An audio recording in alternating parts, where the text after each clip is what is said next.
Hey, Grimmer here. Here's some footage of Super Saiyan Blue Kaioken Goku's Battle Gauntlet, and while it did finish a while ago, and the footage is practically irrelevant, I believe that this is exactly what a Battle Gauntlet should be.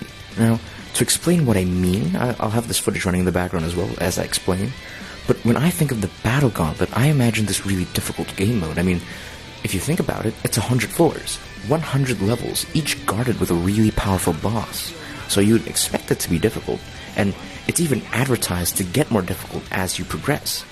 But if you look at the Battle Gauntlet in practice, it's actually kind of disappointing. I mean, like, sure, each character has their own special move, their own special arts animation, their own main ability, and hey, possibly their own ultimate. Cool, that's nice. But then if you really think about it, each battle, each action that your opponent makes, and each sequence of actions that your opponent makes can be reduced to just a simple pattern.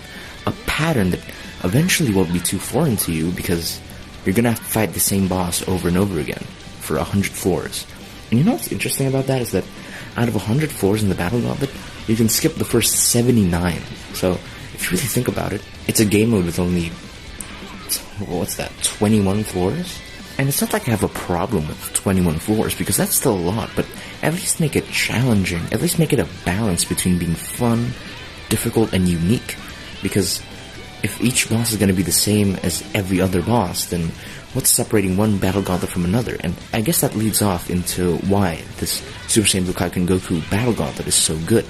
See, the unique thing about Super Saiyan Blue Kaioken Goku is that he doesn't start off with his Kaioken transformation boost active. It's a transformation, it's just a boost, a timed one at that, and that's what makes it so unique. Because that means that at the start of the battle, Goku isn't going to be too strong, he's going to be pretty vulnerable to attacks, and you can't exactly see him doing too much damage, but there are going to be certain parts in the battle where he's just absolutely deadly, and you're going to have to be careful coming up with a strategy that's going to work in order to deal damage, apply pressure to the boss, and also make sure that you don't die.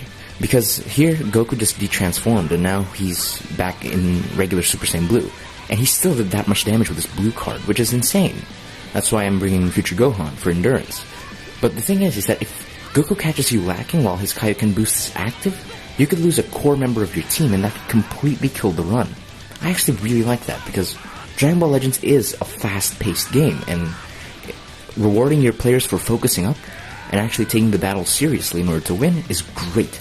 I feel like that's really in the spirit of Dragon Ball Legends, and aside from that, this Battle Gauntlet also encourages the player to time their movements and time their switches and whatnot. It encourages the player to be a bit more wise. Like there, as the blue card came in, I went to Future Gohan because he still had an endurance. So I basically completely nullified his damage and actually gained HP.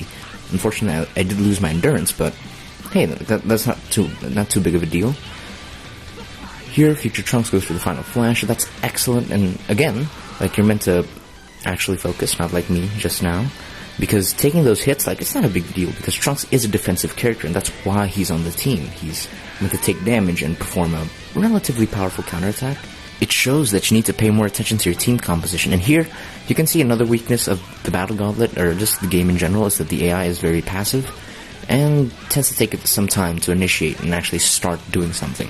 Goku Black here is obviously the DPS character, meant to deal high damage. Despite being a free-to-play character, actually does a pretty good job of burning the boss down, especially bosses like this Goku have a ton of HP. Here my opponent actually vanishes, which is annoying, and then goes for the blue card, and there you go.